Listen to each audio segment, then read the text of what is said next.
Programa Cinema em Pauta, com o especial O Cinema da Retomada. Bom dia, são 10 horas da manhã em Belo Horizonte. Começa agora o Cinema em Pauta, um programa produzido pelos alunos do 4º período de jornalismo do UniBH, com a apresentação de Ricardo Morgan e Lincoln Silvestre. Nesta edição você confere a história, os principais aspectos e os filmes da fase do cinema da retomada no Brasil. No próximo bloco, a história e as características do cinema da retomada. Até lá! Programa Cinema em Pauta, com o especial O Cinema da Retomada.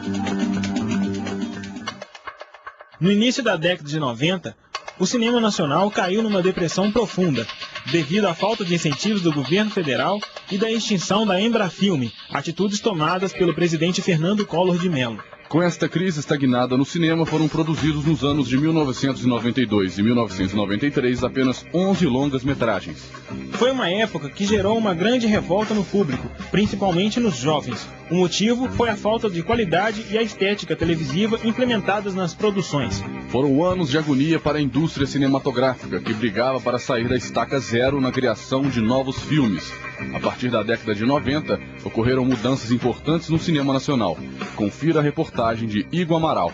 Após o impeachment do Collor, durante os governos de Itamar Franco e Fernando Henrique Cardoso, uma nova fase da política cultural se iniciou, com a criação das leis de incentivo à cultura e da lei do audiovisual. O produtor cultural Mauro Maia esclarece essas leis.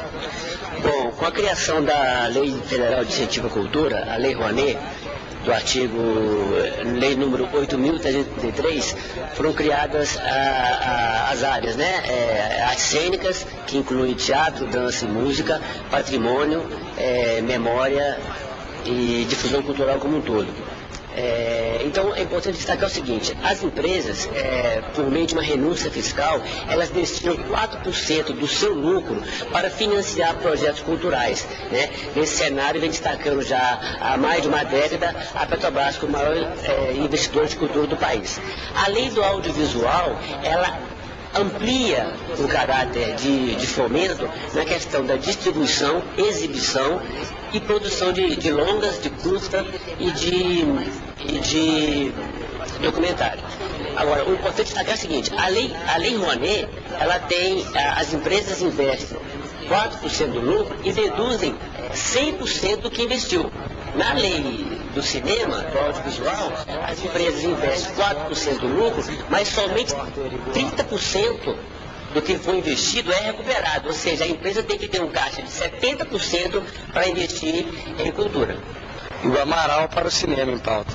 Após a implementação das leis, o governo criou em 1993 o Prêmio Resgate, que constitui em distribuir as verbas residuais da Embrafilme por meio de concursos públicos, o qual injetou 13 milhões de reais em 90 projetos de curtas, médias e longas metragens. A partir daí, as produções nacionais ganharam fôlego com a aparição de novos talentos que começaram na televisão, como os atores Lázaro Ramos, Rodrigo Santoro, Matheus Nachtergaele e os diretores Walter Salles Jr., Goel Arraes, Cacá Diegues e Andrúgia Washington, ou de pequenas produções do cinema em que alguns curtas dos anos 70 e 80, como os irmãos Fábio e Bruno Barreto e Beto Brant. No próximo bloco, conheça os principais filmes do cinema da retomada. Fique ligado!